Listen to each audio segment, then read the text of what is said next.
will now have the Education and Pupil Services Committee virtual meeting. I will now turn over this meeting to the co-chair, Mrs. Mitchell, Vice President Mitchell. Ms. Kelly, can you please review the agenda items for this evening? Absolutely. Good evening, everyone. So tonight, for the Education and Pupil Services Committee meeting, we have 6 items, the 6th item being our policies that we'll review. The first item is informational. Mr. Marshallak and I will review the Future Ready PA Index data. The second and third item, Mr. Schwartz will be presenting, he will be presenting virtually, and both will require board action. The second item being the elementary computer science standards, and the third item being Algebra 1 curricular resources for the high school, which will require board action as well. The fourth item, Dr. Puglisi and Mrs. Wendy Elgart will also be presenting virtually the social and emotional learning for a curriculum for the elementary and high school, which will require board action. The fifth item, I will be presenting the Keystone Exam Winner Administration window, which will require board action. And then the sixth item are our board policies, which would require board action as well. Thank you, Ms. Kelly. You can go ahead and start with agenda item number 1. Okay.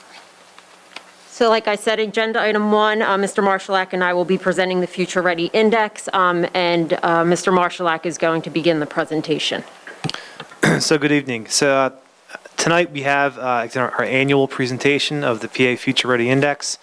As Ms. Kelly described, this year is a little bit unique because of the pandemic last spring, where some of the assessments, or really all the assessments, were not conducted in our routine fashions. It did impact some of the reporting for this year's reporting data. So we'll go through the agenda tonight.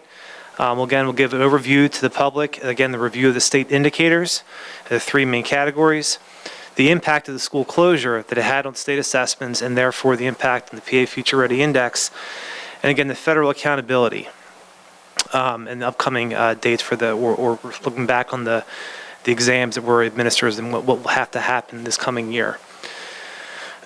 So to begin, if you recall, there are 3 main categories that the indicators are captured within. First of which is state assessment measures. As a general overview, they look at percent proficient or advanced in PSSA and Keystone exams. This is a federal indicator. Median annual growth, or PVAS, which Mr. Salerno presented a few presentations ago. This is also a federal indicator. Percent advanced on PSSA and Keystone exam. The on-track measures have a number of indicators within that category as well. First of which is the English language proficiency, which is a federal indicator. Regular attendance, which is also a federal indicator, which is attendance is lagging 1 year. So the data, meaning the data is collected 1 year prior to the reporting year. And I'll explain that in one of the upcoming slides. And then grade 3 reading and grade 7 math are early indicators of success.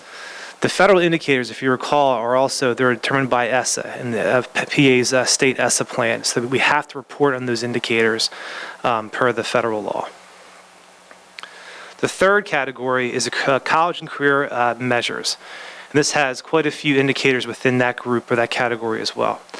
Graduation rate, another federal indicator that's also lagging 1 year. The Career Ready benchmark, this is a Department of Education indicator, not a federal indicator. Industry-based learning, this includes industry standards-based competency assessments, NOCTI, and other assessments such as that. High-value industry, recognized credentials, and work-based learning experiences. The next indicator is rigorous courses of study. This would be the AP exams, IB courses, college course offerings, or CTE career pathways. And the last of which is the post-secondary transition to school, military, or work. And this is the lagging indicator, but this is 16 months after the data is collected.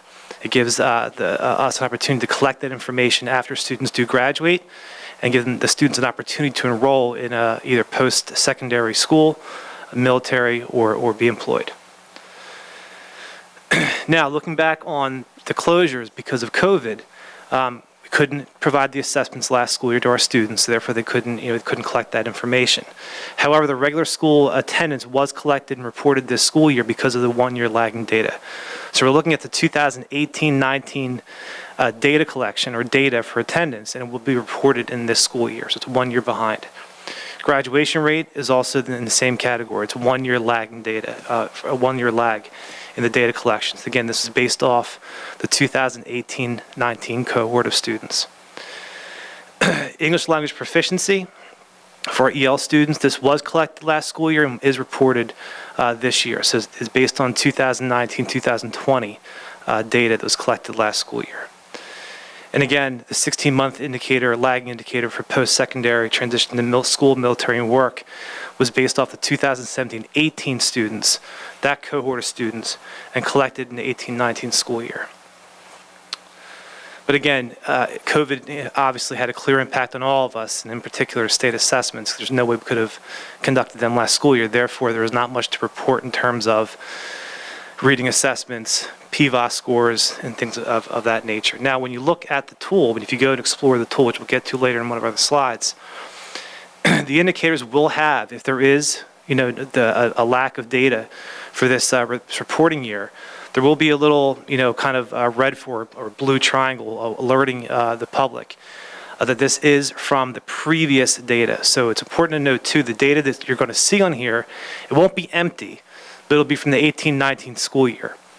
So although you might not see the data that would have been collected in the 19-20 school year, you still will see data that is reported on this tool. It'll be from the 18-19 school year for those assessment points we couldn't collect last school year. So I'll turn it over to Ms. Kelly, who will close this presentation up. So the data that Mr. Marshalak was discussing did go out to the public on October 16th. So all of this data is available to board members as well as the community and everywhere. And I will show you resources at the end of the slide where you can access that information. The impact that this has had on federal accountability, like Mr. Marshalak said, was that the state or the federal assessments were waived, so we did not have to administer the assessments. So that is why the things are not being reported or the data is not being reported. The next piece was that the school designation was also postponed or waived during this time. So for the 1920 school year, no other school was designated as a TSI school or an ATSI school or a CSI school, which we have discussed in the past at our committee meetings. So that was paused as well with this waiver. The other piece that was paused with the waiver were the accountability data, like Mr. Marshalak said, and the ESSA report card data. So all of those things were waived during the 1920 school year.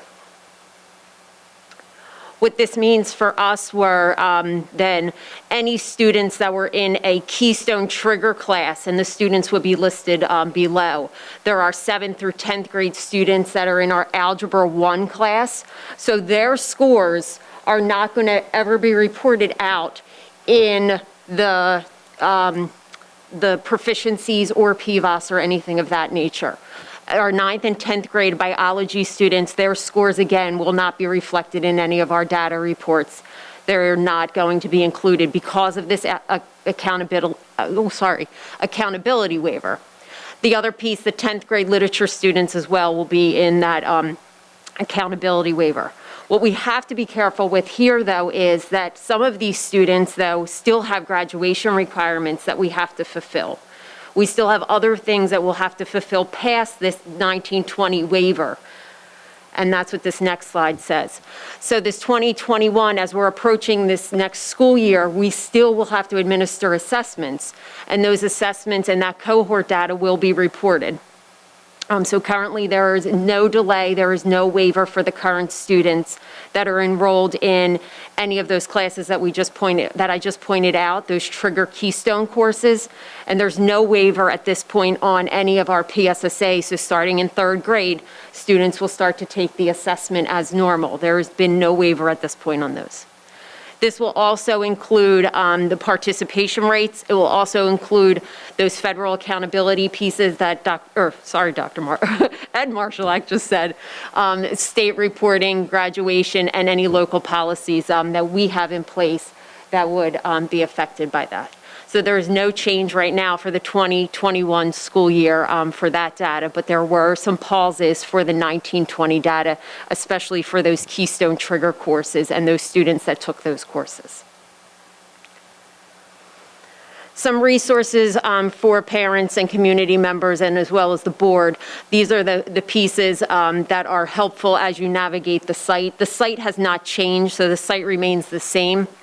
But the fall edition gives you an explanation as to what things were paused as well, although Mr. Marshallak already went through that. It also describes to you the indicators and how they do calculate the indicators when they are available and there.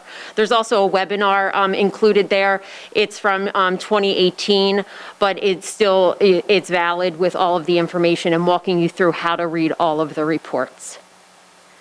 So at this point, are there any questions about the impact or the overview of the Future Ready Index for this school year? There is not many new data points that were released, of course, this year because of the school closure. Thank you, Ms. Kelly. Ms. Curry has a comment or a question. Thank you, Vice President Mitchell. Thank you, Ms. Kelly. I definitely appreciate the data that was prepared for the families of our students. So I appreciate the communications that went out. For those families and for the public that are viewing this tonight, I just want to say that as a co-chair of the Education and Pupil Services Committee, this information really disturbs me. Not only as a part of the board, but as a parent, that the federal government hasn't issued a forecasted delay on testing our students in the spring and moving along through a pandemic as normal. What I foresee with this, this non-delay through or consideration through the pandemic for our students is an increased level of where the inequities lie with our school district that isn't funded and will not have the same ability to provide for our students as other school districts have. Again, placing our school district in a negative light for testing. And so I would really again ask to make the ask of the families that you get in touch with your legislators that were reelected in November, earlier this month, to share with them that through this pandemic, we need more delayed time so that we can catch our students up. We've had the ability at this time to have a one-to-one for our computer and our technology, and we're managing and navigating the best that we can with what we have. But the fact that the government is putting a mandate that we have to test our students when we clearly know that they didn't receive what they needed to receive from March to June, and then coming in to a school year that was uncertain, we definitely have to put the pressure back onto the legislators to help them to know that these administrations, particularly here in Upper Darby, are working extremely hard to make sure that our students will be prepared. But this is unacceptable, and it's quite disturbing because, as some fellow colleagues have said in past meetings, this is COVID. This is a virus that is impacting everything. And although it might look like we are moving along as normal, we are not. This delay is going to continue, and we need to have the accountability there where we can have our students have equitable opportunities to test and to score correctly, and not because of the lack of opportunity because of COVID. Thank you very much. Thank you, Ms. Curry. It is quite frustrating, not having these waivers, but also just in terms of of being rated on a test that happens in a moment in time, as you know, and we've discussed before, it really isn't a fair rating for the great work that teachers are doing in our classrooms every day with our students.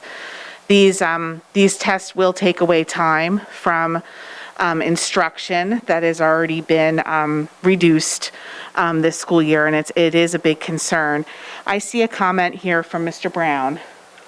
Thank you, Ms. Vice President Mitchell. This is just really a piggyback on what Board Member Curry said.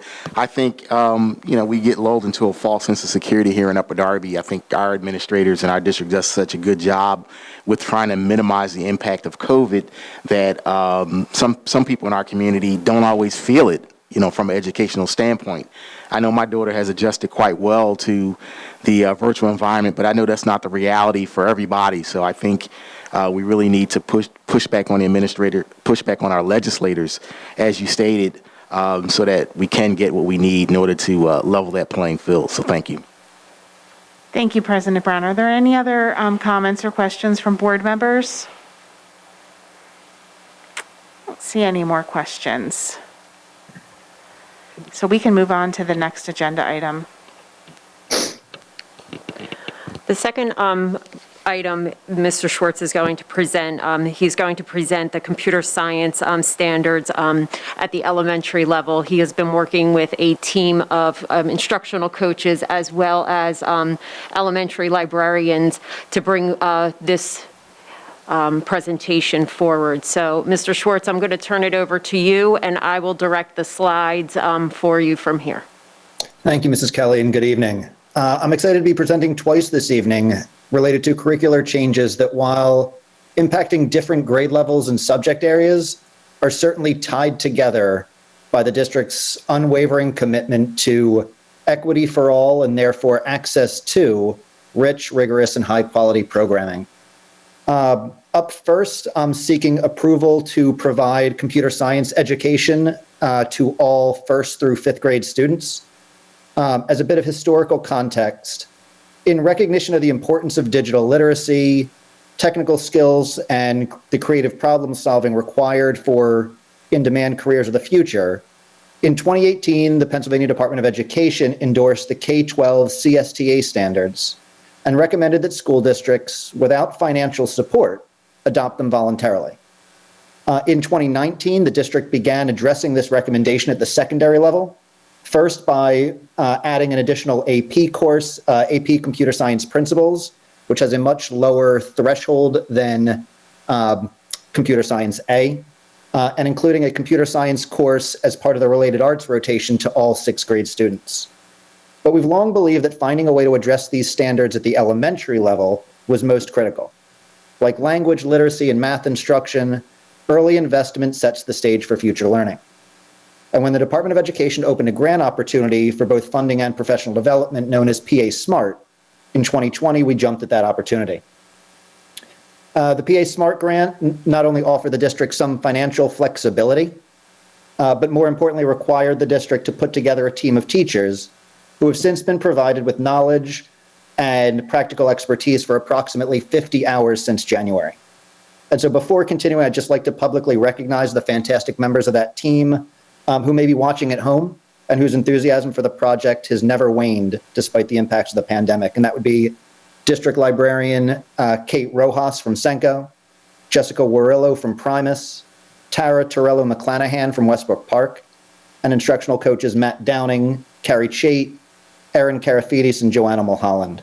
Through 6 full days of professional development and participation in various explorations and extensions, in between, the SMART team have become experts in the 5 big ideas and concepts built into the standards. Sorry, Ms. Kelly, I jumped ahead. They had the opportunity to examine various materials, programs, platforms, and generally become passionate advocates for the value of computer science education in schools.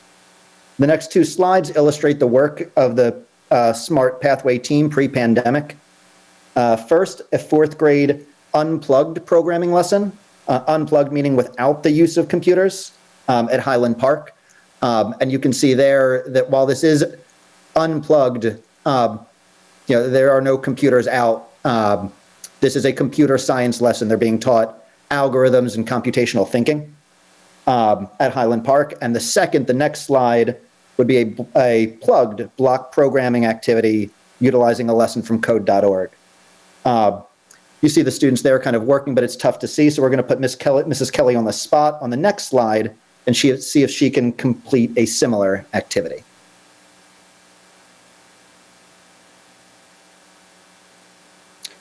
So here you'll see this is programming with Angry Birds. I believe this is a 2nd or 3rd grade lesson.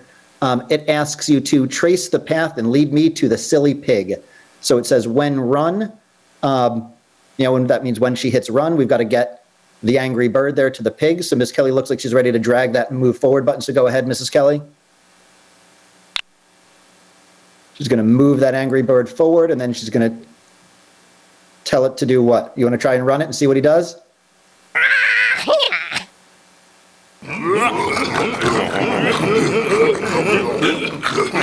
If something's not quite right, what do you need to do next, Mrs. Kelly?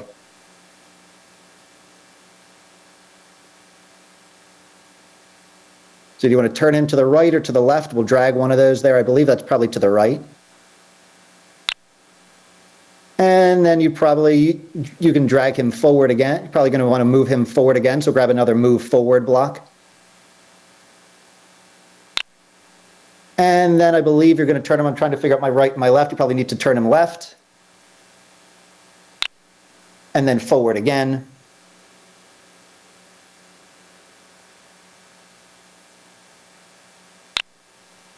And when we hit reset, let's see what reset does. It's not going to make us reset the whole thing, is it? There we go.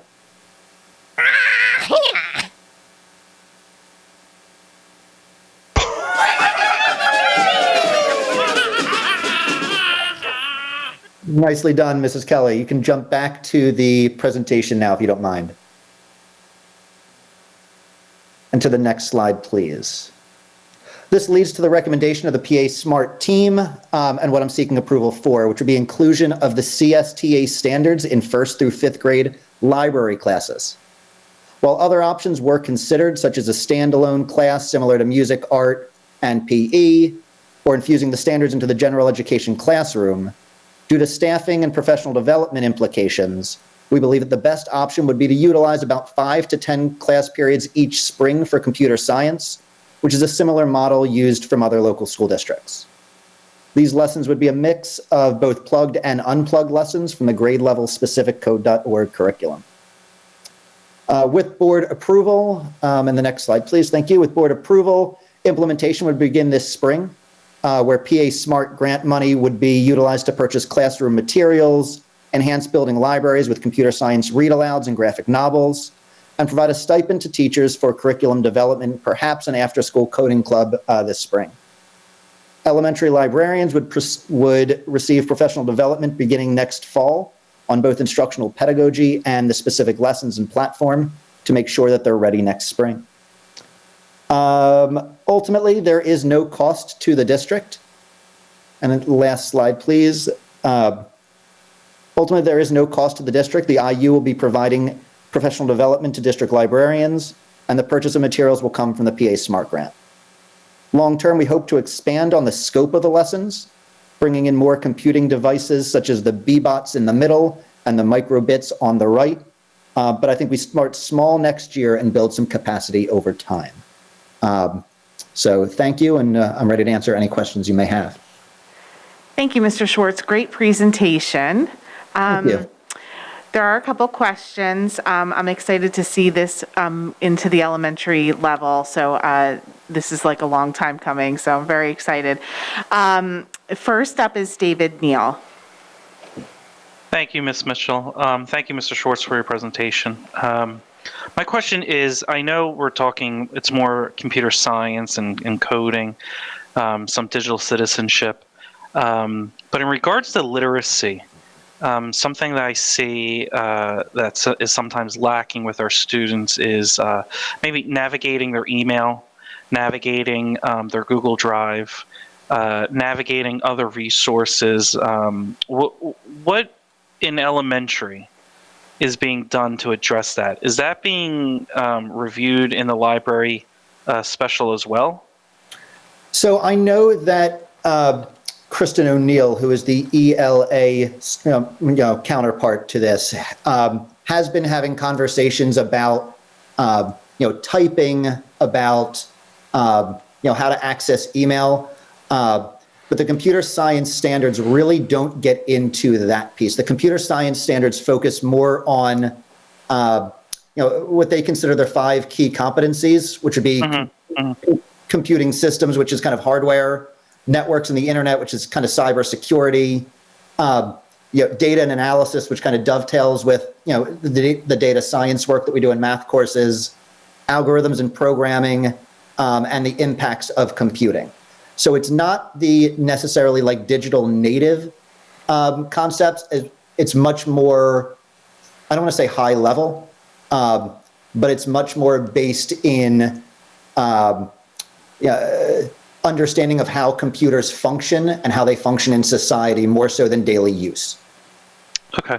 All right, thank you. Mr. Neal, also, many of the standards that you're speaking of are infused in the library standards. We also infuse them in the daily instruction when we're talking about writing and pieces like that. What we're often finding is technology is better if you're infusing it in the daily curriculum rather than it being an event or a standalone, so that students don't think of it as 2 separate pieces. So the more we can integrate the 2 pieces together, the better off we are. So we bring in, of course, the support from the librarians with their standards, but the ELA and the math teachers, the general classroom teachers at the elementary level are infusing those pieces into the daily instruction as well. Okay, thank you. Yeah, because I was just concerned about like more executive functioning, organization in regards to some of our students that, I could see, sometimes we may think, oh, they taught that last year, or the student should already know that. I just want to make sure that it is infused, like you said, cross-curriculum in our general education classrooms as well. Thank you. I think one thing the pandemic has done is force that into our curriculum, whether we wanted it or not. The next next person who has a question is Mrs. Curry. Thank you, Vice President Mitchell. Yes, I agree wholeheartedly with Board Member David Neal concerning the infusion of those skill building so that the children and the students can get exactly what they need, especially in the elementary level. The question that I have for you, Mr. Schwartz, and I am equally excited about the coding coming to the elementary level. I'm really looking forward to the future impact that they'll have for our students here in Upper Darby. Is the plugged and unplugged? Of course, the plugged, to me, is pretty self-explanatory that on a virtual level, this will easily be able to be acknowledged and taught. But can you explain a little bit about how the unplugged would be taught virtually with the supplies and how that would look for our students if, unfortunately, we were in a virtual setting when this is supposed to begin? So it's a great question, and it's kind of a 2-part answer. So first, understanding what the unplugged lessons are is really important. And my favorite one that I had done pre-pandemic is it asks students to pair up and one student to try and write down directions for how to make it a paper airplane, in a specific way. And then it asks the other person to kind of take those directions and now make that paper airplane, which is a lot more difficult than it sounds. But what it does is it teaches, algorithms, step-by-step procedure that follows the same way that you would need to code a computer. The computers only do what you tell them to do. So the idea of unplugged lessons is a really important part of computer science and an important way to make computer science to give access for all students. Now, should we be in a virtual environment? I mentioned in the presentation that I'm looking to kind of launch a coding or computer science club this spring and again, all paperwork will be forthcoming when that's figured out, is to really try out what a virtual lesson would look like, both plugged and unplugged. And so my team, the Smart Pathway team and I have really been trying to figure out how do we do those pieces? What sort of materials are needed? Are there enough unplugged lessons that don't require specific material? And we're confident that pre-pandemic, post-pandemic, plugged or unplugged, that we can provide the standards and the skills that we're going after in any manner. Thank you. That's great to hear. And so the club will be kind of like a prototype. You got it. Thank you, Mr. Schwartz.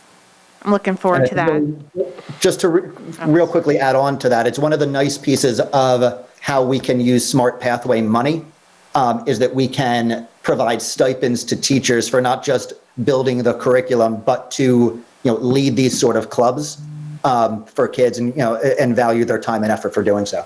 Mr. Schwartz, you really got me excited, with the slide that was on the screen about the standards, the computer science standards. So I'm eager I have that effect on people, Mr. Brown. Yeah, I feel like we should know each other. So as an engineer, I'd certainly want to hear more about that. But my question was, what's the earliest exposure that the elementary students will get to the coding? I exposed my children to that very early on, and I know the positive effect it has had on their overall education. So I'm just curious to know, what's the plan? What's the earliest exposure that the elementary school students will have to the coding aspect? Well, unfortunately, we can't. I'm finding it difficult at this time to figure out how to provide it to our kindergarten students, both because they do not have library class and because they're in a half-day model. Okay. But beginning in first grade, part of the those 5 to 10 kind of lessons will be course A and B in the code.org curriculum. So they will be doing both plugged and unplugged lessons on the platform. Sounds very good. Thank you very much, sir. Sure.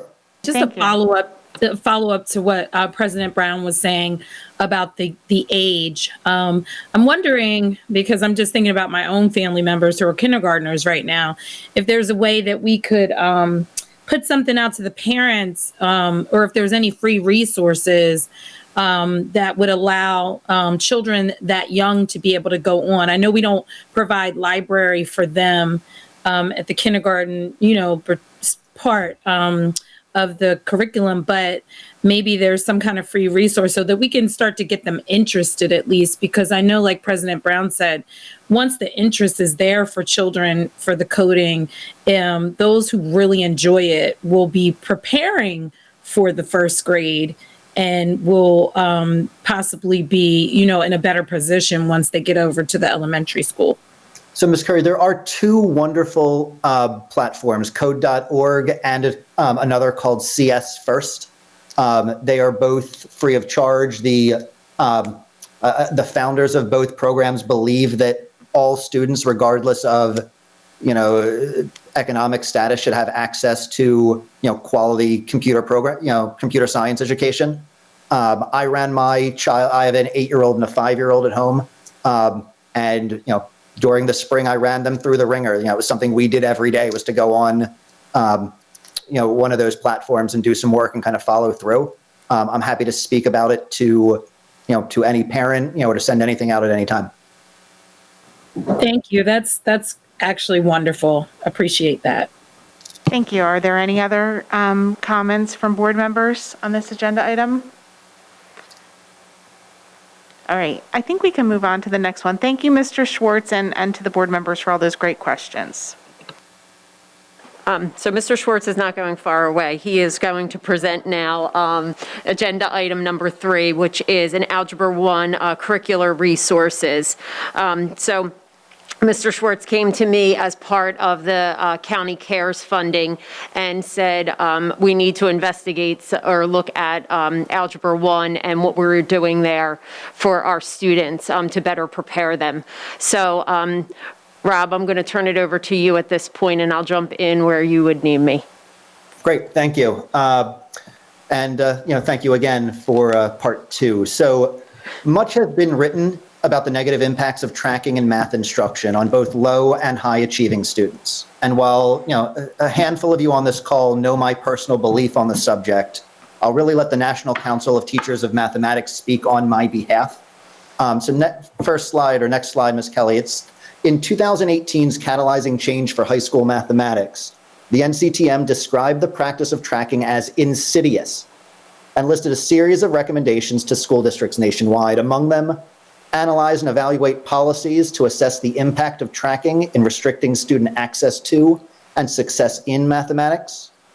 Provide each and every student access to grade-appropriate, rigorous, intellectually challenging curriculum.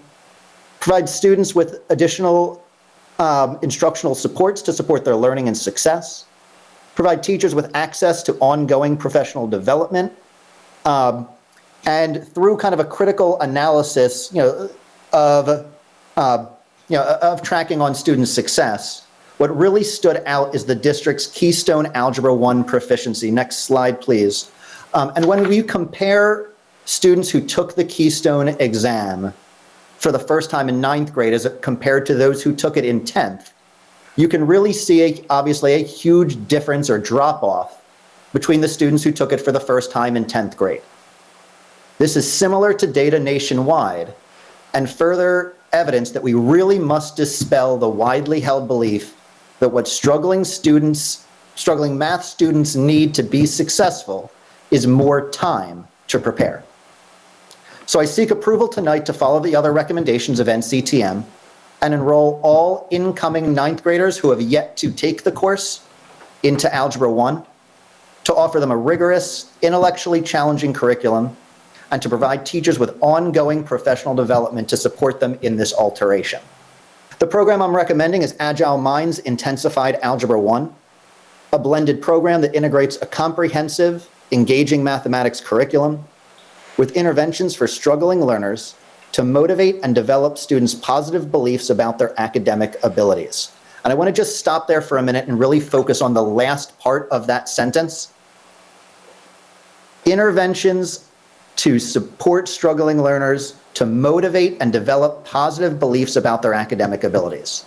Not interventions for struggling students to learn tricks or shortcuts, not to practice rote procedures, but to develop positive beliefs about their academic ability. And I think that's just so important.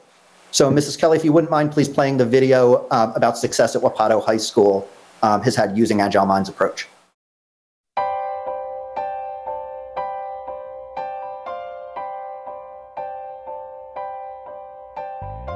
We have a very diverse community, agriculturally centered. Economically, we have a high poverty rate, but we have a lot of heart. Every challenge that can be thrown out at our students or at a typical low-income, high-poverty community, we have them. But this community rallies around our kids.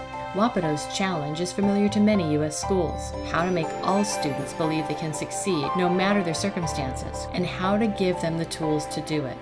Typically, they hit a major brick wall called algebra.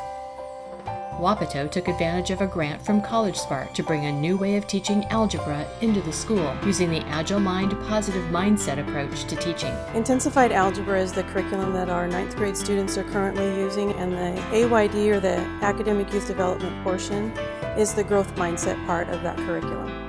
At the core of the growth mindset approach is research that shows students succeed when they begin to believe their abilities are not fixed, but can be improved by trying and failing.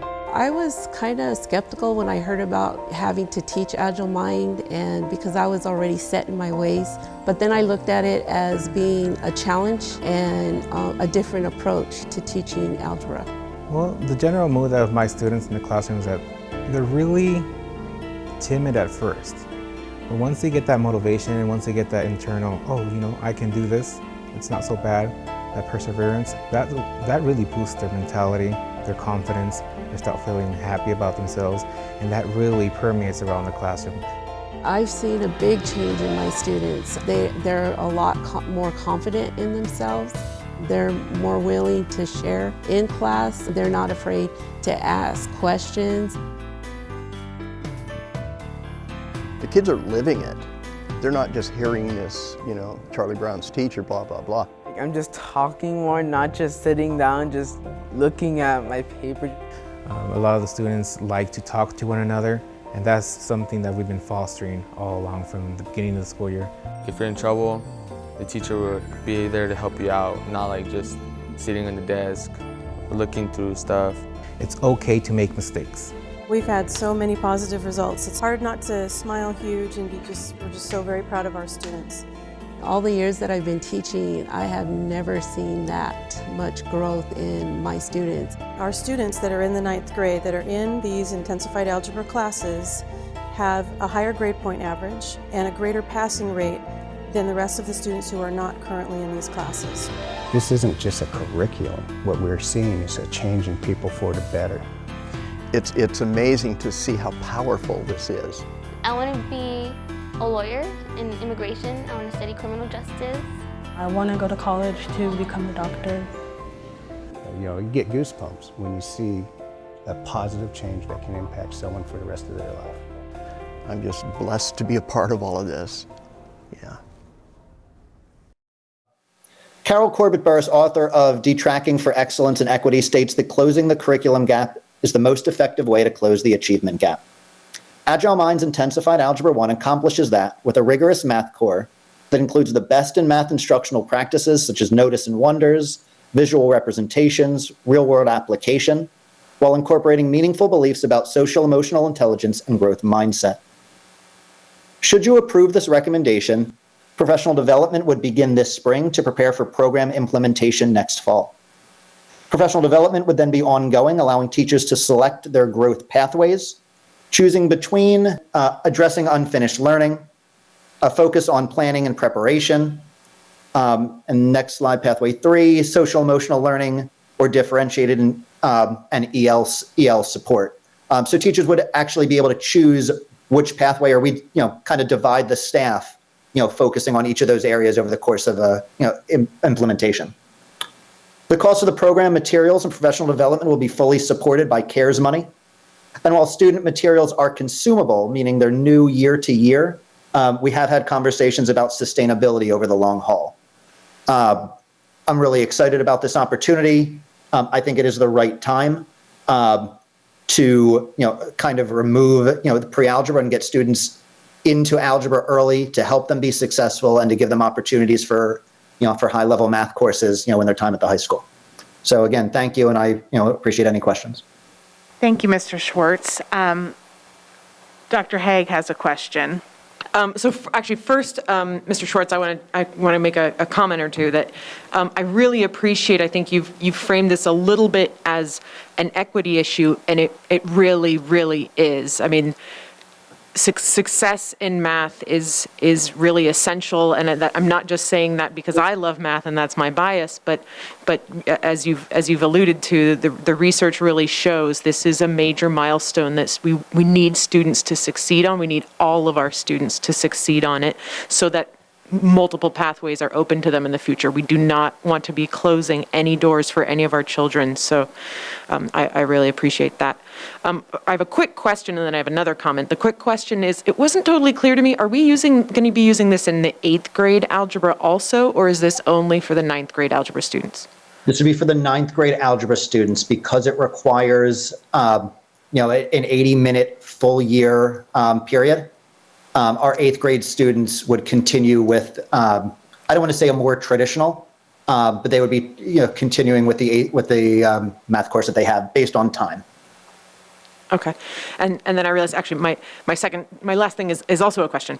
Sure. I of course looked over the paper that you shared. So this is a program that's been developed with university support, including many very prominent national leaders in math education. So it's coming from a very strong group. I don't know that much about. And I believe it came from UT Austin. I think was the original designer. Yep, and I don't know very much about the program itself, but I am excited to see something that is very much research based. So you shared with us an academic paper on this, and one of the things that struck me most forcefully was they, as described in the video you shared with us, they showed that they had tremendous success with this program. And this was a very prominent journal, peer-reviewed research. This isn't just somebody's, thinking it was good. This is very well documented. But what they also found was that they independently checked the teacher's implementation, and they found a very striking difference between what they called a high fidelity implementation versus a low fidelity implementation. So teachers who were really doing the program the way it was designed to be done had tremendous success. And teachers who weren't really doing what they were asked to do didn't really do much. They did make a little bit better than the control group, which did a traditional program. So what ideas do we have? What do we know about how we're going to ensure that we have that high fidelity implementation? So, I'm so glad that you spotted that, because I think that's true of every program, whether this Algebra 1 or third grade literacy. That it's very rarely is it the program that matters. It's the instructor and the instruction that will really determine the success of it. And I know she's watching, so I'll say hello to High School Department Chair Stephanie Hickman at the high school. And she and I have had very many conversations between the two of us and with the high school staff who participated in selection of this program about that idea that if we're going to go this route, this is not a choose to buy in or not. And when you're talking about removing kind of a pre-algebra for kids who struggle, this is something that has to be done, and we could not just do this by taking it away and telling teachers to just go. That we need to make a commitment to each other that says, you're going to do this the right way, and I'm going to make sure that you have the professional development and the supports that you need to be able to do it the right way. So those talks are ongoing, and obviously it will become my responsibility and the responsibility of the high school administration to make sure that this is being done, with fidelity, and that we will be in those classrooms to support them. Excellent. We'll hold you to it. Thank you. So yeah, Meredith asked a good portion of my question.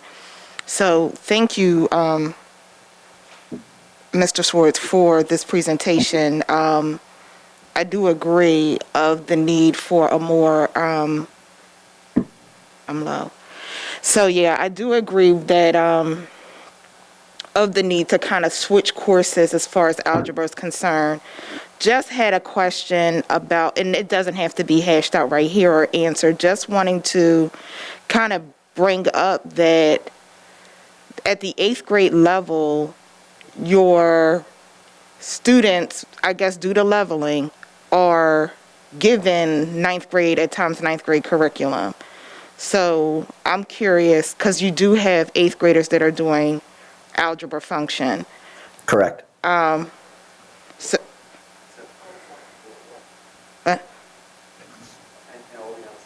I'm sorry, I've lost her. Because everybody else is, I'm sorry. Sorry, it was sidebar. So back to what Dr. Haig was mentioning about, we are putting in a lot of curriculum, right? Math is crucial. Kids will adjust to anything. My concern is overburdening our teachers. Not that we have to hash this out now, but I would like to have, just to follow this to see how we're making out with this, being that math is so critical and was one of the hurdles, I believe, for our district. So this could be a game changer, right? But I also want to make sure that we are definitely supporting those teachers with the implementation of a new way of teaching algebra. Thank you.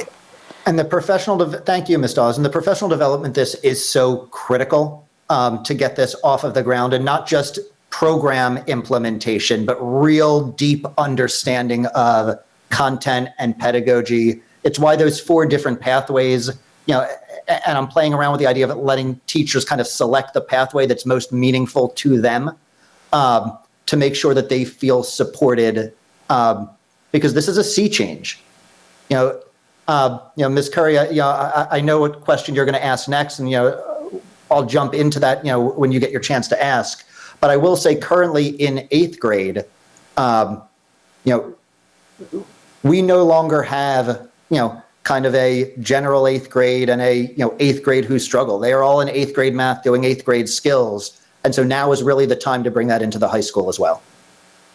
Mr. Schwartz, my question is, and as we've talked about this, and I know Dr. McGarry has addressed this, is the issue of leveling.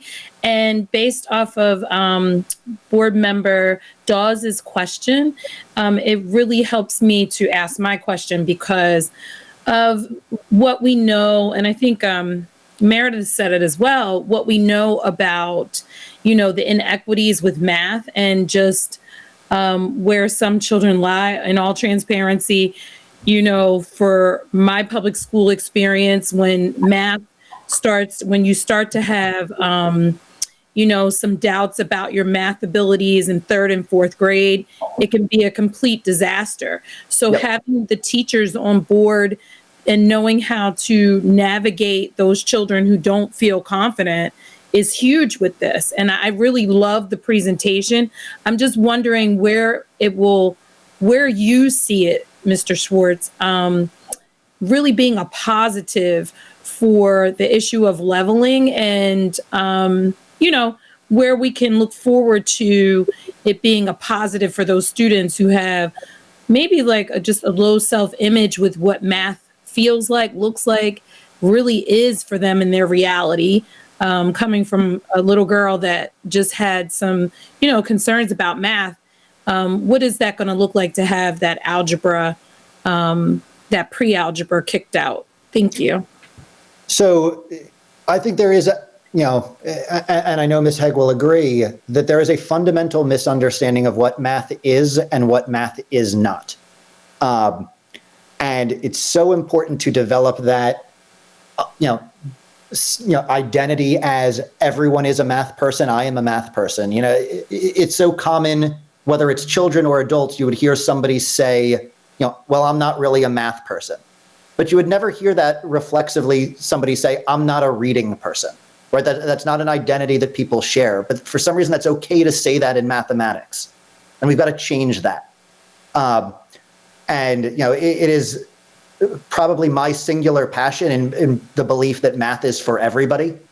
And in terms of the leveling, to me, this is a first step. I think, fully removing leveling and what that looks like and how is a much longer process and a much longer conversation. But I will say that typically coming into the 9th grade for the past few years, we have somewhere around 30% or 35 or almost 40% sometimes of students who are not ready to take Algebra 1 by whatever our historic measure is, meaning they take this pre-algebra, algebra readiness course for a semester or for a year. We're now removing that. We're saying, you've gone through the middle school standards, you've dealt with 8th grade math content, we want you to have access to, high level mathematics. So we're going to put you into Algebra 1, but we're going to have the right curriculum as Carol Burris kind of, stated there. We're going to have the right curriculum to support you so that it doesn't matter that you haven't scored historically well on mathematics. It's not more time and more practice that you need. It's a better curriculum and a better, and better instruction. And that's what's going to drive us forward. Thank you, Mr. Schwartz. Just so that I get some clarity, we do have students that are Algebra 1 ready in the middle school level. So could you just help me understand, will those students be going through this programming, or will they be going through the traditional Algebra 1 curriculum? This is going to be our Algebra 1. And when they call it Intensified Algebra 1, it's more so because it's built around they say 70 to 90 minutes. We have 81-minute blocks. It's built around full year, 80-minute math instruction. But the program itself is built around typical Algebra 1 standards, aligned to PA Core, aligned to our Keystone. It is a Algebra 1 course. So this is the course that all high school Algebra 1 students will take. But it has wonderful, wonderful supports for students who had traditionally been called not on level. or who did not pass the PSSA, but it is a traditional Algebra 1 course covering all Algebra 1 content required by the state and by Keystone. I think Ms. Dawes is hitting on a lot of good points, one of which we need to discuss moving forward. We're reading some books on these topics here in the school district, and I think we have to focus on some of the issues that we face. Expectations and believing in people are important, and professional development about content is one thing. Believing kids can do it is another thing, and that will be a topic I think we should address in future meetings as a school district. We're working on this. I know that we're working on this with our equity plan. I think it's important, math in particular, and I don't want to steal the thunder from two mathematicians, although I think I'm pretty good at math, as more of somebody who was a history and English person. Math is the gateway. And we had earlier conversations tonight about how valuable math is, especially there's a lot of research about Algebra 1 by the 8th grade. A lot of kids and educational decisions made on how well kids do in 8th grade in Algebra 1 determine success in college, and some would argue in life. I think Shakespeare is just as important, but that's a debate for a different night.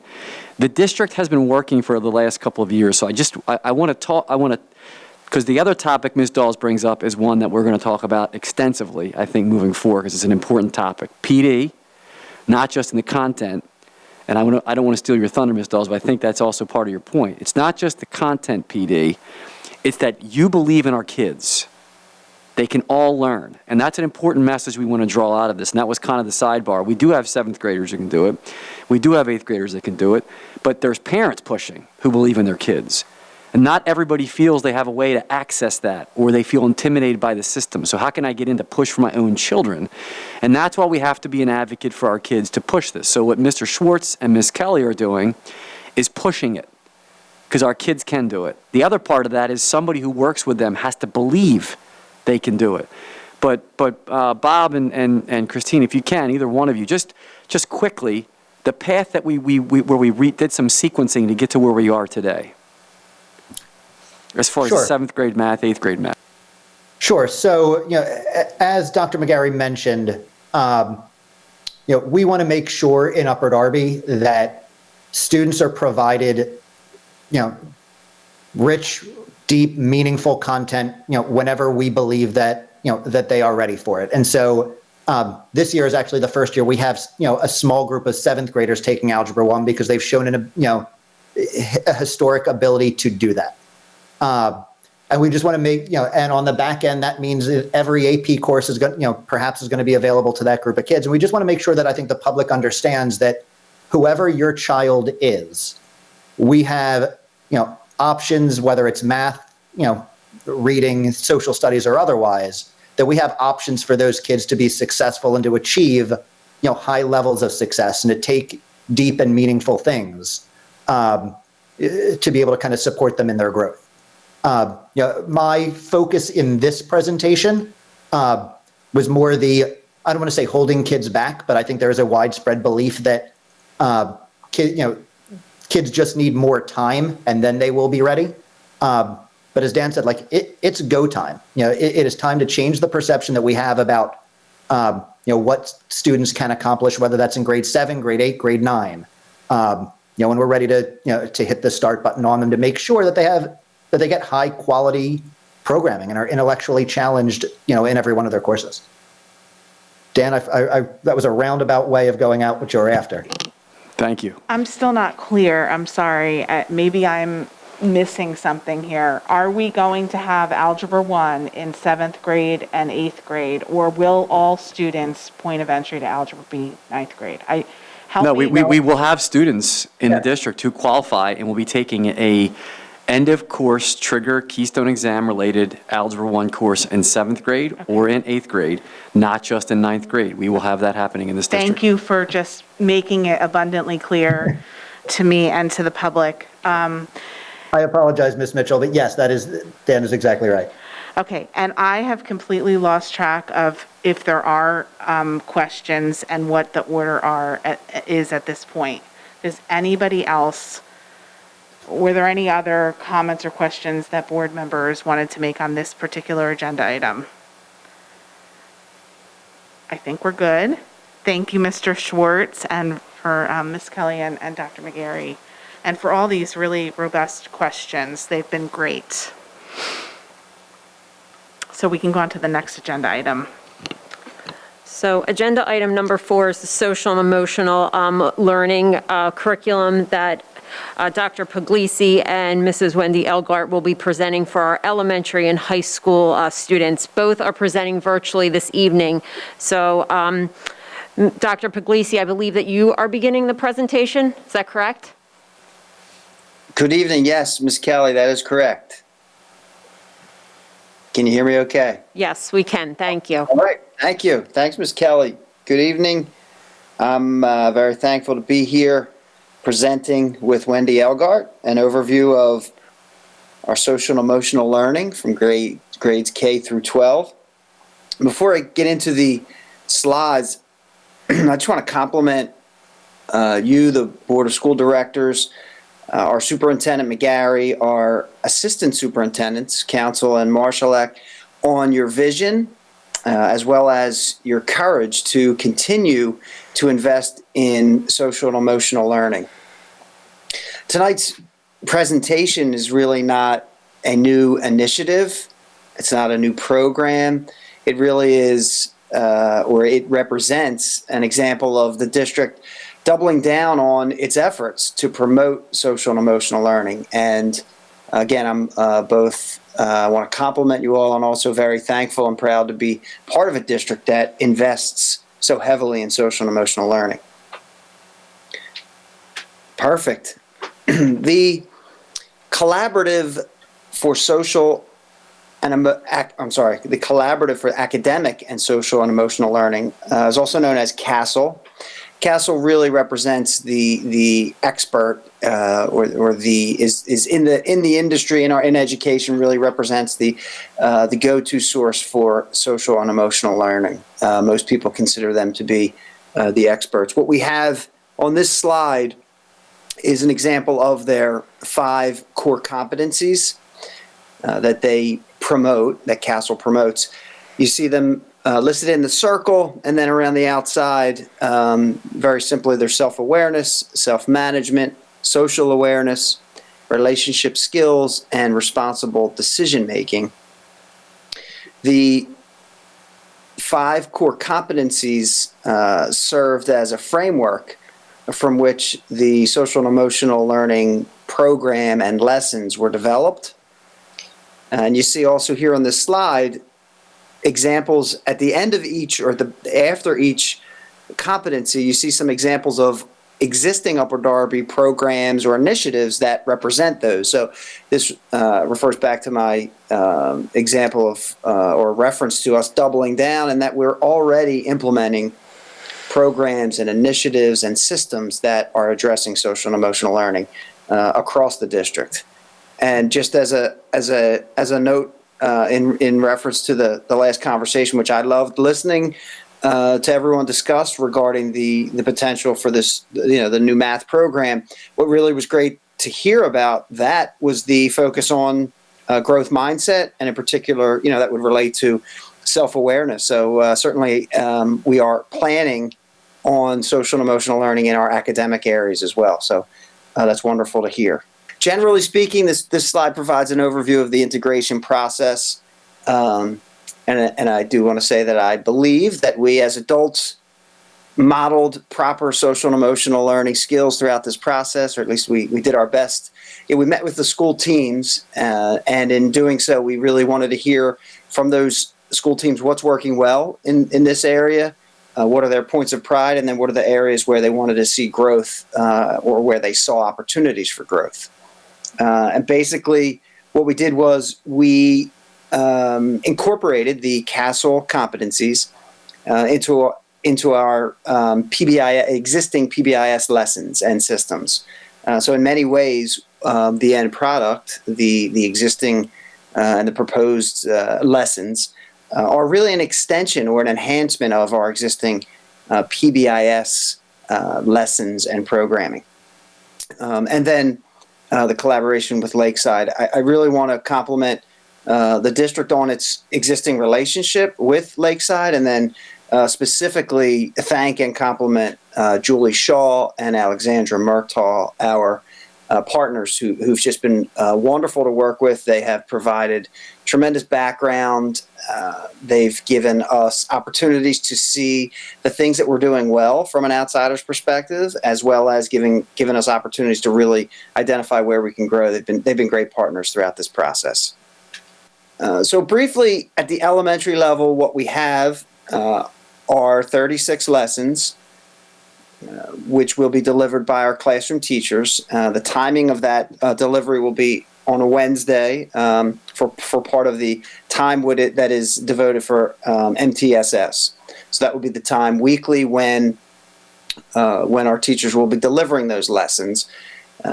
Certainly, we want to and will encourage and will see an integration of the skills woven into the entire school day. So there will be that time when the actual, if you will, the didactic piece of this process will happen during that Wednesday. But really, what we want to see and what will wind up happening is that our teachers and our staff will refer to the specific skills, refer to the specific strengths at different points in time throughout the academic instruction throughout the day, lunch and recess, in all kinds of opportunities throughout the course of the day. So there will be the instruction, the specific instruction, but then also opportunities to, as you see, review, reinforce, and then reward the positive examples of those skills. I think we're going to shift. Wendy Elgard is going to talk about the middle school component. Thanks, Dr. Puglisi. Good evening, everyone. The middle school SEL curriculum was presented and approved by the board in March. The model is a little different than both the elementary and high school plans. In the middle school, the SEL competencies are integrated into the related arts classes of health, art, music, computers, and technology. The supervisors and teachers worked last spring, this summer, and ongoing throughout this year to integrate the SEL concepts into the existing curriculum wherever it would best fit. And again, we had some guidance through Lakeside as well. This slide shows an example of a music lesson integrating SEL. You can see how the competency of social awareness with respect for others, appreciating diversity and empathy is now seamlessly integrated into an existing lesson about African music and its enduring components. In high school, the high school staff felt it was important to have students in grades 9 through 12 all receiving the same lesson on the same day at the same time. Lessons are presented every other Tuesday in an extended homeroom. The goal is for these concepts to be fully integrated into every student's school experience and for all staff and students to be exposed to all of the CASEL competencies in the same sequence. This also gives the PBIS and administrative team the ability and flexibility to target the lesson that they feel may be most appropriate for that week based on data. The lessons are presented on a 4-year rotating basis so that students will not receive the same lesson twice during their school career. As we look ahead, there are a few estimated costs and plans for professional development.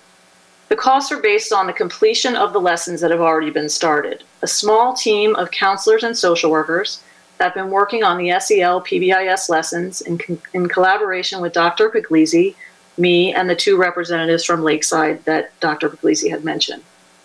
If the team has not done this work by December, there may be some additional funding costs that will come out of Title IIA and Mrs. Kelly's budget to pay for the curriculum writing of the remaining lessons, if needed. Our hope is that the majority of the lessons will be done before them and that this cost will not be needed. With regard to professional development, we'll focus on the CASEL competencies and how to integrate and model those skills throughout the school day. As Dr. Puglisi mentioned in slide 2, we already have strong initiatives in place that teach staff how to improve their SEL skills, and this integration with PBIS will complement that by allowing us to teach students social emotional learning. Teachers will be prepared to teach each lesson ahead of its scheduled rollout, and we will seek feedback from the teachers on how to improve them for the following years. This year will be an overview of SEL, the why, the background, and the SEL competencies. In August, we will do a formal training on the framework and specific lessons to be taught in the classroom. Next year will be ongoing professional development throughout the year with specific feedback from teachers after each lesson. And that concludes our presentation for this evening. And again, as Dr. Puglisi said, thank you for allowing us to present on this important topic. Thank you so much, Dr. Puglisi and Ms. Elgart. Are there any comments or questions on this agenda item from board members?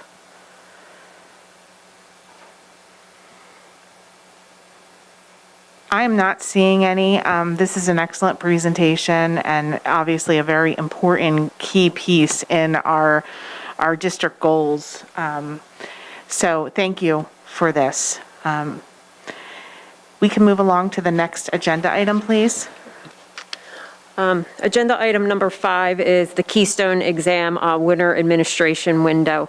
So right now I'm presenting another calendar for the one-page calendar for the 2021 school year because we have to make some adjustments to the Keystone testing window. So PDE has recommended or provided language to us at this point to that we could extend the testing window from December 2nd, which was the start of the Wave 1 winter testing, to March 31st of 2021. So the window there used to be 2 windows, a winter wave 1 and a winter wave 2, that would span from December and January, 2 small little windows. Now there is one big window that districts can use as districts are in a hybrid or a virtual model right now. So what I'm asking permission at this point is to change or adjust the district calendar once again, and to create that big window from December 2nd until March 31st. What this will allow us to do is, when we are able to open in a hybrid model, is to bring back students to do the test, the Keystone test, for the winter wave session that they may have missed at this point, because there was a January and December window, but since we're in a virtual model, we do not have to give it at this point. So the window would allow us some flexibility right now because of the school virtual setting. So that is the presentation for right now for this piece. Again, the window is adjusted on the calendar to reflect that. We did not bold every single date from December until March, but we did make note that the window would extend throughout those few months of the testing session. So, Dr. McGarry. Yes, there have been, some questions we'll get to later on this evening, but I think it's important that earlier, as we talked about the reality of math and assessments and the Keystone exams and the Future Ready Index, I do want to remind everybody that's viewing this evening that on March 13th, we were closed. The school district was put into a very precarious situation. Our focus from March 13th until the end of the school year was navigating this pandemic and getting the best educational opportunities we could up and running. At that time, there is discussion about the state of Pennsylvania providing some relief for state testing for students who took Keystone exams. Earlier this evening, Ms. Kelly and Mr. Marshallak provided a review of a 2019-2020, in particular the 2020 spring school year, relief from what's called a waiver for students having to take a Keystone exam. To be clear, however, that waiver was for purposes such as the score accounting for public forward-facing accountability of schools, teacher evaluations, and other state-related accountability measures where the scores become important.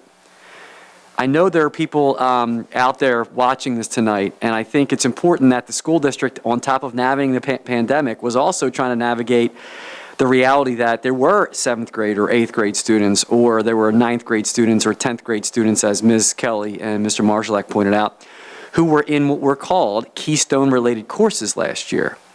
While they were provided relief from having to retake it for a score accounting for the school district, there were still ties to what are referred to as graduation requirements, pathways for graduation. It's important, if you do read the forward-facing documents that Ms. Kelly provided tonight, You also see that we were obligated to provide the opportunity for parents who still want their students to take the test, regardless of the waiver, that we cannot deny them the opportunity to take the test. And up until we caught our breath navigating the pandemic, we were working on ways to make sure that thousands of students would be able to graduate without having to rely on a Keystone exam.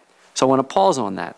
While there was a waiver for the 2019-20, in particular the spring 20 year for the Keystone exam to count for a forward-facing score and evaluation of our schools and our teachers, it did not provide relief from the graduation requirements. So a student who took a Keystone exam related course in 7th grade or 8th grade or 9th grade or 10th grade last year, up until recently, when we have now created a new pathway that we'll discuss in December, that we would have to still bring those students in to take the test.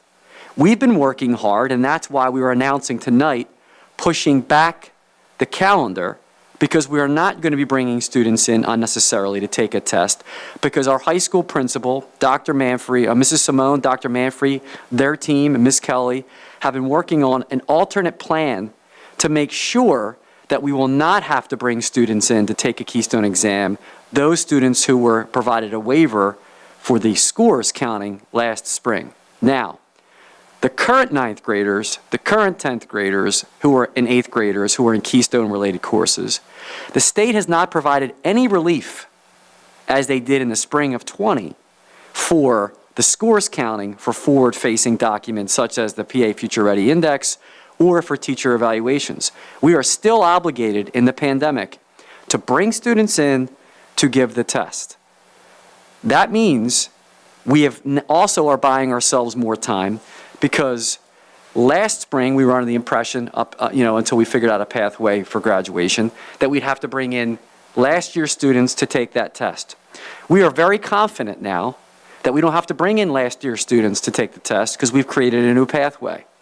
It will provide plenty of time for parents to adjust when we bring that forward in December. Secondly, we still right now, in the midst of this pandemic, have over 1,000 students in different categories who completed courses this fall that we have to provide a test in the first wave. The state has provided a larger window, but as I am going to hold up a document that was announced yesterday, this attestation ensuring implementation of mitigation efforts, and that we're in the substantial range, our school district is virtual. So we can't bring students in, nor should we be bringing students in when we're in the substantial range. The state and federal government have not provided relief.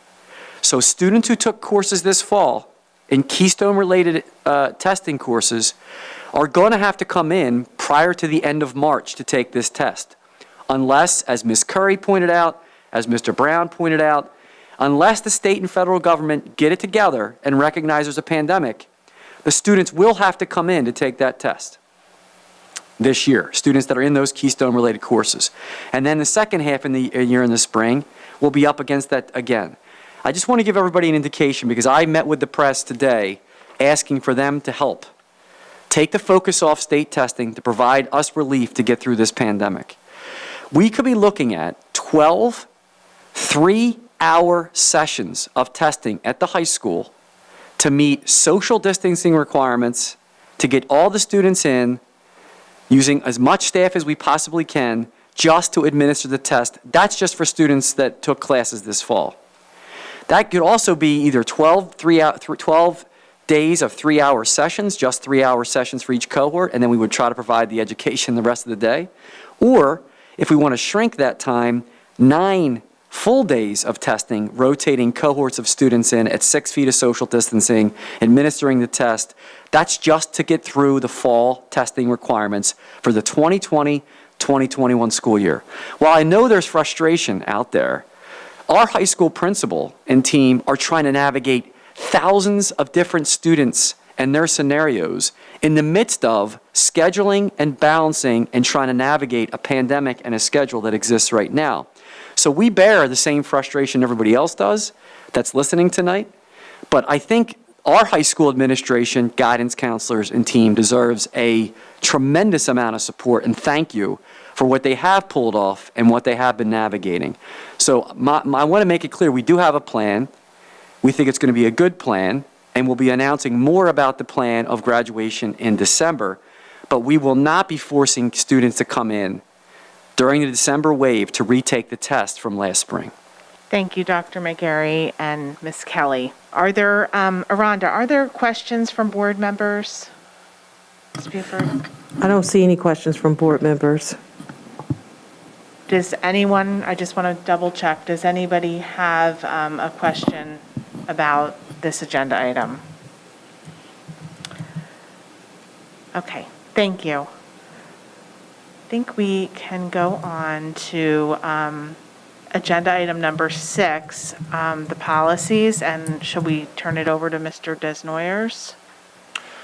Thank you, Vice President Mitchell. There are 6 policies on the agenda this evening, and all 6 policies went through a first reading earlier in the month at the November board meeting. The 6 policies are Policy 113.1, Discipline of Students with Disabilities, Policy 113.2, Behavior Support, Policy 113.4, Confidentiality of Special Education Student Information, Policy 122, Extracurricular Activities, Policy 123, Interscholastic Athletics, and Policy 123.2, Sudden Cardiac Arrest. As far as describing the changes, I'll group the first 3 policies together and the last 3 policies together. For the first 3 policies, my comments are as follows. While there have been no changes in the underlying federal or Pennsylvania laws regarding students with disabilities, there have been updates to the state's cyclical compliance monitoring process that prompted minor revisions to these 3 policies. So the changes to policies 113.1, 113.2, and 113.4 are minor. For the second 3 policies, Policy 122, 123, and 123.2, there was a minor change in the underlying law repealing the Sudden Cardiac Arrest Prevention Act and placing comparable language in the PA School Code. So, at the same time, language concerning electrocardiogram testing was added to the Pennsylvania School Code. The new school code provision mirrors the language from the Sudden Cardiac Arrest Prevention Act and adds language that requires schools to provide information about electrocardiogram testing, including the potential risks, benefits, and evidentiary basis behind such testing. Schools are also required to inform parents and guardians about the option to request from the family's medical provider the administration of an electrocardiogram in addition to the comprehensive initial participation physical examination. The cost of the electrocardiogram testing is the responsibility of the parent or guardian. So again, these 3, the second 3 policies, 122, 123, and 123.2, have relatively minor changes. That concludes my report. I really appreciate all the hard work you do reviewing these policies with the administration and your comprehensive reports. Thank you. Are there any questions specific to the policy changes that will be up for board approval at the December 1st meeting? Ms. Buford, are there any questions on policies from board members? There is a question from Ms. Curry, but not about the policies. Right, I know that. Any on the policies? No, ma'am. Okay, thank you again, Mr. Desnoyers. Great job. Just to circle back to the previous agenda item, Ms. Curry has a question. To remind everyone, the previous agenda item is on the Keystone Exams Winter Administration window and the calendar. So, Ms. Curry? Thank you, Vice President Mitchell. I apologize for circling back, but it just came to me as we were moving on. if the federal government does take away the mandate to test in the spring, according to the impact of COVID, will we have to come back as a board and vote on the calendar to modify it yet again? If it's okay, Ms. Mitchell, I'll address that. If that is provided and there's a total announcement that we have to shut that down and we're allowed to shut that down, I think that covers any decision we make. I think our past practice has been and will be to bring the calendar forward, to make the adjustment and get board action that we've removed that from our calendar, because it's part of our policy that the board approves calendars, and I like to follow the process to make sure that everybody's aware of it and that we have an accurate calendar on public display based on that. And we put a little date on there that tells you each time it gets approved. So you'll see on the bottom lower right-hand corner that we have a practice of doing that. It's a habit that we created to make sure we keep track of the calendar changes each time. But my answer would be we would bring it forward as our practice and our protocols have been in place to do so. Thank you, Superintendent McGarry. I appreciate that clarification. Thank you, Dr. McGarry. We are now at the point for public comments. Those who have sent or called in comments will be read by Mrs. Buford, and we will answer them as appropriate. Ms. Buford? Our first comment is from Michelle Fitzpatrick, located at 908 Roberts Avenue in Drexel Hill. Comment was received on the 24th at 8:17 p.m. via email regarding agenda item 4.1. Comment begins, you stated that information went out to families about the Keystone exam waiver. When and how was this information sent to families?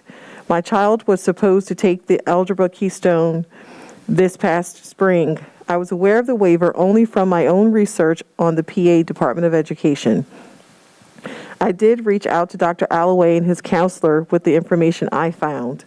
They were both looking into the waiver information. This needs to be addressed well before today, especially since this information was posted on the PA Department of Education's website since May 20th, 2020.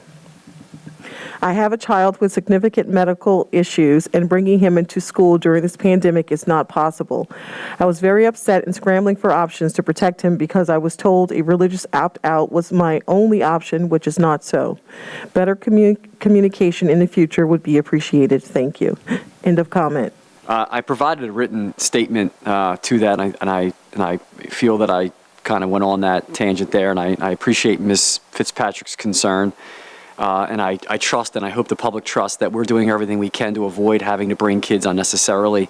Again, I had 2 different phone conversations with the press that Mrs. Buford set up. And while our focus is trying to navigate this pandemic, I am focusing on telling anybody who will listen, bringing kids in to take state testing. And Dr. Manfrey noted as well, not just state testing for Keystone exams, we have to bring in students, English learners, for the federal requirement of access testing.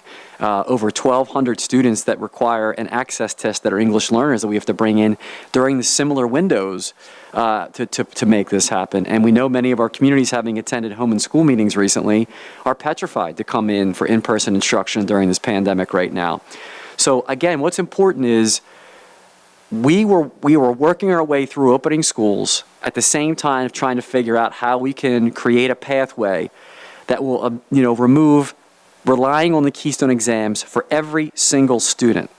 And we believe we have that plan, and we're going to bring that to the public on December so that the board can approve it and acknowledge it. And we think it's going to involve community service for students to perform. And that's one component tied to another that will allow us to alleviate a reliance on the Keystone exam. And I don't want to go into too much detail on that tonight because it warrants its own discussion with the board and the public. But we're doing everything we can to avoid bringing kids in, not unnecessarily, regardless of students who were involved in Keystone courses last spring. We don't want to bring kids in right now. And as Ms. Curry and the board and Mr. Brown pointed out, there's a gap right now. Why are we focusing on a test when we should be focusing on the social and emotional well-being of kids, trying to get our schools to open up and focus on that, and then the next things will come into play once we close some of these gaps that are in place. So to Ms. Fitzpatrick, I appreciate your question and your concern. I hope your family's doing well. We certainly wouldn't want to force your child to come and take a test unnecessarily. We're on the same team as you with respect to that. Thanks, Dr. McGarry. I do think her question is more about how the fact that the waiver exists for students in the spring was or is being communicated to families. I think I just want to make sure we address that. Yes, well, we first wanted to come here to make sure we were making the adjustments on the calendar to get that approved, digest it as we normally do in these meetings. We didn't want to go out to the public and say, here's all the ways that we're going to do this without first following the process and procedures that we have. Our first is to adjust our calendar. And just up until recently, we weren't sure whether or not we were going to be able to navigate this without having to bring those students in. Again, the waiver was for last year's tests, but it didn't absolve students from the graduation requirements. So up until recently, because we were opening schools and trying to figure out a way to cohort and not cohort and schedule classes, there was a lot of work going on that where we have 100 and some odd staff that we're dealing with quarantining. We have administrators doing contact tracing, not to make excuses, but there's been a lot of things we're navigating, and then we finally fleshed out a decent plan to handle this for all those students. So I think the key was that while students were waived from taking the test for the scores, they weren't waived from the graduation requirement, and that's what's going to be coming forward to the board. Right. To be particular, it's called Act 158. And just to add to that, I think, correct me if I'm wrong, Dr. McGarry, but there's concern from the administration from publicizing that too early before you had the plan in place, telling people. I think it's hard for everyone to understand that they there's sort of these two roles. There's the school's scores, but there's also the student's graduation responsibility. And so we wouldn't want an incorrect statement to get out there early on. So while that statement may have been available in May, as far as the school's scores, again, as you've said, it didn't absolve them of the graduation responsibility, and we would hate for students and families to get the wrong idea until the plan was in place, right? Correct. We on one hand, we recognize now, obviously, that we didn't want to cause undue harm, so we apologize if we stressed anybody out. We're equally as concerned, to your point. And the third prong to that, I would just add, is that there has to be, as Ms. Curry said, and Board President Brown and other members have said, a community effort. So I think the parents that are emailing and questioning tonight, we're on your team. We don't want to bring your kids in these circumstances and make them take a test. But the folks we have to talk to are the folks who make these rules and push. As adults argue on a national level, other people suffer, right? We're all aware of that. And right now, when, the Department of Education, the Federal Department of Education isn't responding to this, I believe the state would like there to be a waiver. We're stuck in what we're having to navigate. So we did not want to go out there and spread false hope and misinformation until we had a clearly articulated plan to make that happen. And we feel very confident, and by the way, it's thanks to the hard work of the high school administration and Dr. Manfrey and Ms. Christine Kelly that we feel confident to do that. And by the way, not having to sacrifice courses for other students. We're not going to have to take anything away with the plan that we're going to develop. Thank you, Dr. McGarry. I appreciate the clarification. Ms. Buford, are there any more comments from the public? Dr. Manfrey wanted to comment as well. Oh, sure. Good evening, everyone. I only wanted to add that only recently did we have any indication from the state that our current junior class would be getting any kind of relief from Act 158. So in addition to all of the things that Dr. McGarry was alluding to, we were also concerned about the number of students who were going to need some help in fulfilling their Act 150 obligations. And now that we do have some sense of what we're going to be able to do and not do with the junior class, again, as Dr. McGarry indicated, we feel very strongly that we have a rock-solid plan that we will be presenting at the December committee meeting. I just wanted to add that extra wrinkle of the junior class was an issue for us as well. Thank you, Dr. Manfrey. Ms. Buford? Our next comment is from Kate Smith, located at 4716 Cedar Lane in Drexel Hill, PA. Comment was received on the 24th at 8:19 regarding agenda item number 5. Comment was received via email. Comment begins, what are the principals and counselors doing to explain to families whose students were eligible for one of the Keystone exams for the first time in spring 2019-2020 that they do not need to take a Keystone exam, that there are other pathways to meet the graduation requirements, and that this cohort of students don't need a religious exemption contrary to the information that was originally sent to everyone by the district since it did not filter that cohort. Although these tests are a huge financial burden for districts and a worse burden on teachers and students under typical circumstances, even the federal legislators recognize it to be inequitable to mandate dragging in these students for a first test a half year post initial instructions completion. This information was not pushed out to families. How are the district administrators going to advise families with students in the affected cohort with regard to accessing the alternate pathways moving forward? Since this group's scores will never count for district accountability measures, how is the district helping identify the best alternate pathway? Will this information be specifically communicated before the rescheduled exams? How and by whom? End of comment. Again, with all of the reasons that Dr. McGarry explained earlier, we were in the midst of planning how we were going to address preparing the students who were not going to be able to fulfill Act 158 obligations through Keystone testing. And we are bringing forward what I believe is a good plan at the December committee meeting to the board for the board's approval. Thank you, Dr. Manfrey. Next comment, Ms. Buford. The next comment is from Kate Smith, located at 4716 Cedar Lane. Comment was received on the 24th at 8:24 p.m. via email addressing agenda item number 3. Comment begins, it is exciting to see a new approach explored for making Algebra 1 accessible. Will students taking this course have a double period of Algebra 1 both semesters?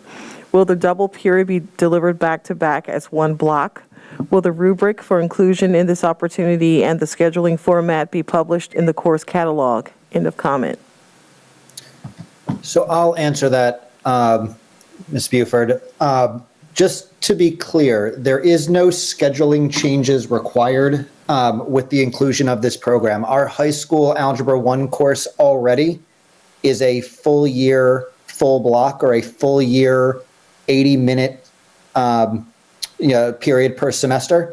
So this actually fits at the high school right in line with what we already provide students as far as time is concerned. And again, at the middle school level, middle school students who do not need that intensive approach will still continue with their current 47-minute, regular single period class at the middle school for Algebra 1. Thank you, Mr. Schwartz. Ms. Buford, next comment. Our final comment is from Kate Smith, located at 4716 Cedar Lane in Drexel Hill. Comment was received on the 24th at 8:52 p.m. via email addressing agenda item number 3. Comment begins, follow-up question.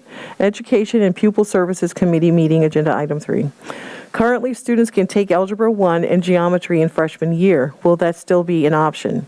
Or will every ninth grader who did not have access to algebra in middle school be required to take a double period, full year-long Algebra 1 course, even if they do not need to spend all those instructional minutes mastering algebra? Equity is making sure students have what they need to be successful.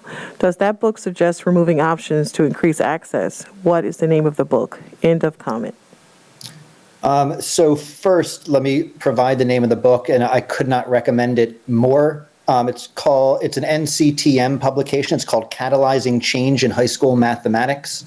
At times it can read slightly like stereo instructions, but it is a fantastic read full of really great practical things that high schools and school districts should be doing in mathematics.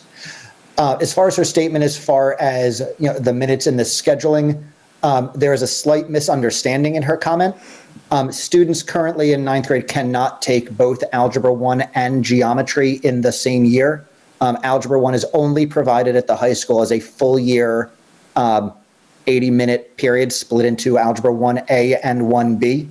All high school students take a full year of Algebra 1. Mr. Schwartz, do you think Mrs. Smith might be referring to when students could take Algebra 1A at the middle school and 1B first semester of their freshman year and then continue on to geometry? So it may be part of it. And I think if that is what she was speaking, we've had those conversations about how to navigate. If the students are taking 1A at the middle school and then 1B at the high school, most likely they would continue in the current kind of pathway in their course that they're taking, just because we wouldn't want to misalign pieces. But if that's the case, and I thank you for reminding me of that. But the current 1A and 1B structure would probably stay in place as is.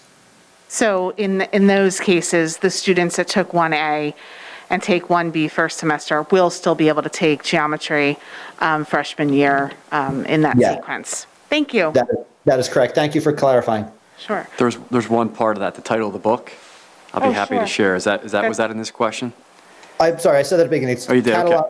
It's 28. It's a Catalyzing Change in High School Mathematics. It's an NCTM publication. No, I'm sorry. I don't know if that was necessarily, I thought it was the comment that we were about the book referring to professional development and equity through excellence. So Exactly, yes. if it is, we'll cover our bases. The book is Excellence Through Equity, 5 Principles of Courageous Leadership to Guide Achievement for Every Student.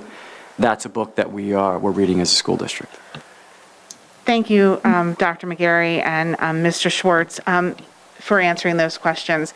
Ms. Buford, are there any other comments from the public? There are no further comments from the public. Thank you. Seeing none, I think it's time to review the agenda items. Ms. Kelly? Item number 1 was the Future Ready PA Index. That was an informational item. The second item presented by Mr. Schwartz was the elementary computer science standards, which will require board action at this time to move forward for board action at the December meeting. Is everyone comfortable moving that forward? Yes. Yes. Yes. Yes. Yes. Okay, sounds like we have consensus to move it forward. Is there anyone who does not want to move it forward? Okay. Sorry, Algebra 1 curriculum resources, which will require this to move forward at the December meeting as well. Is the board comfortable moving forward with this program? Yes. Yes. Yes. Yes. Okay, anyone not comfortable? Okay, hearing none, it looks like we can move that forward for next week. Fourth item was the social and emotional elementary and high school curriculum update. Again, will require this to move forward. Is everyone comfortable moving that item forward, social and emotional learning? Yes. Yes. Yes. Yes. Okay, everyone joining us virtually, okay? Anyone have any concerns? Okay, I think we're good to go on that one. The fifth item was the adjustment of the district one-page calendar to reflect the Keystone exam winner wave administration for December 2nd through March 31st. Is everyone comfortable moving that forward? Yes. Yes. Yeah. Yes. Yes. Yes. Yes, okay, good. I think we're comfortable moving that forward also. And then the sixth item were our policies, our 6 policies to move them forward to the last reading at the December meeting. Everyone okay moving them forward? Yes. Yes. Yes. Yes. And everyone virtually okay? Yes. Yes. All right, Ms. Kelly, I think we're comfortable moving all those forward, and I will turn it back over to Mr. Brown. Thank you, Vice Close President. the meeting. Thank you, Vice President Mitchell. A motion is in order for the adjournment of the Education and Pupil Services Committee meeting. So moved.